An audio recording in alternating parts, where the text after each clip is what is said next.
What is the next one? So in between all that, we're doing all of our outreach stuff. Right. And what we do is we sometimes sort of lean some of our outreach towards what's going on in the spring.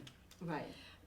And in the spring, we are bringing a new production of Carmen to the main stage. Carmen. Georges Bizet, Carmen. We're all gonna cry. Oh my God! And it's about the bad girl of opera. The bad girl. And that's what I call her. This one? Oh well, she is a very interesting character in opera because nothing bothers her. If she develops a relationship with some guy, She's a free spirit. yeah, she absolutely. Yes. She's a gypsy as well. She is a gypsy. And so she teases and not only our main figure, Don Jose, who's one of the people, but she flirts with everybody. But I have to tell you that she works in a cigarette factory, you see. And the girls, even though they are sort of jealous of her, I think that they see that, she's strong, and they want to be like her. Yes, great message. So, yeah. Somehow. Yes. Somehow. That's true. But now, so she does befriend one of the officers, Don Jose, and after a while gets a little tired of him, especially when Escamillo, the toreador that comes to town, starts to befriend her. And so she's, the heck with Jose. I want this guy now. Right. I think that she threw away the wrong guy.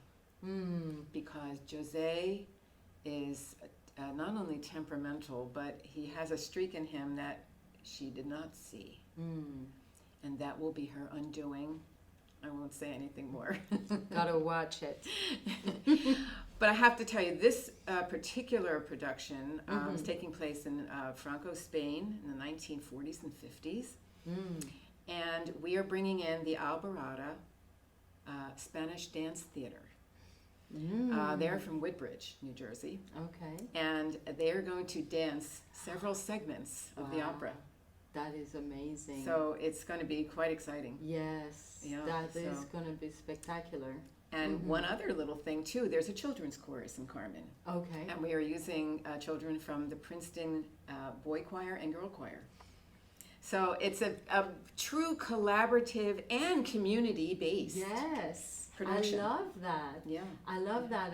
And so many textures and different layers and groups, and it's going to be very strong.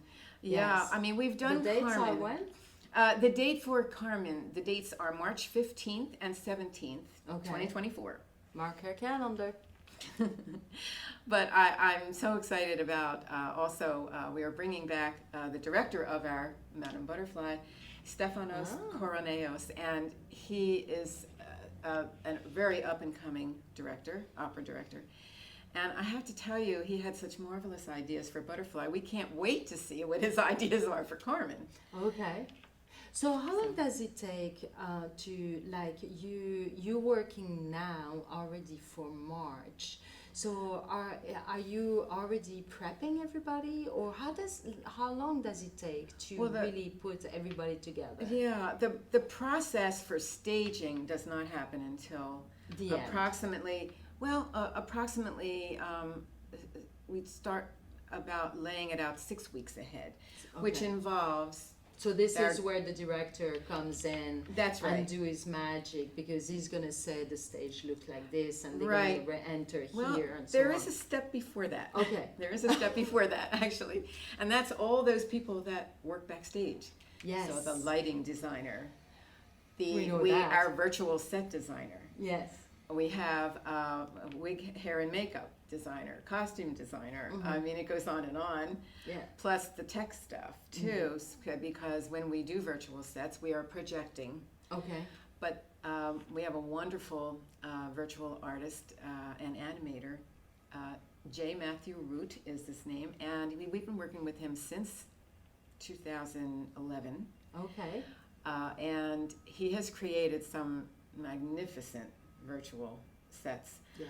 I know that there's a few things here. I don't know if I have them here. And when we actually do the sets, he has to send, and this is weeks ahead, sends mock-ups and drafts.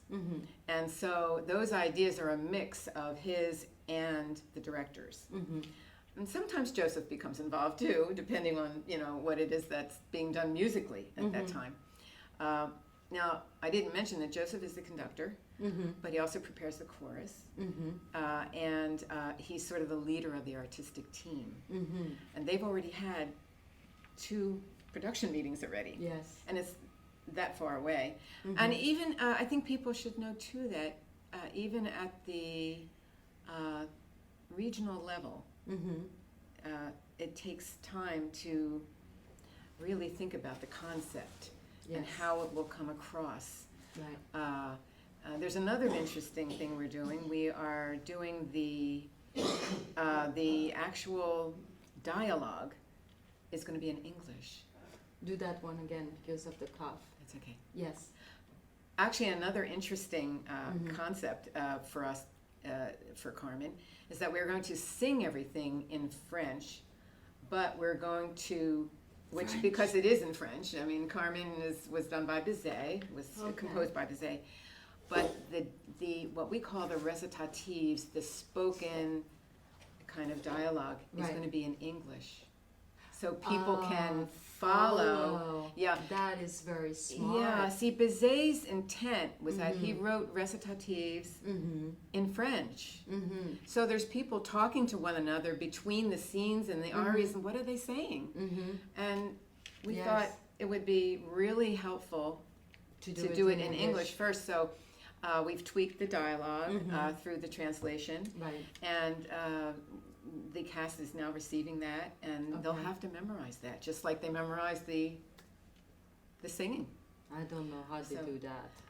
Actually, me being a concert pianist, it's enough that I have to memorize music. Right. I don't know how they memorize the words in their languages, and then their staging and where they go, how they interact. I mean, it's quite something. It's a lot to do in one body. Oh yeah. Yes. I think the advantage with some of musical theater, even though that's also live, is that it is in English, all in English, and not in a foreign language.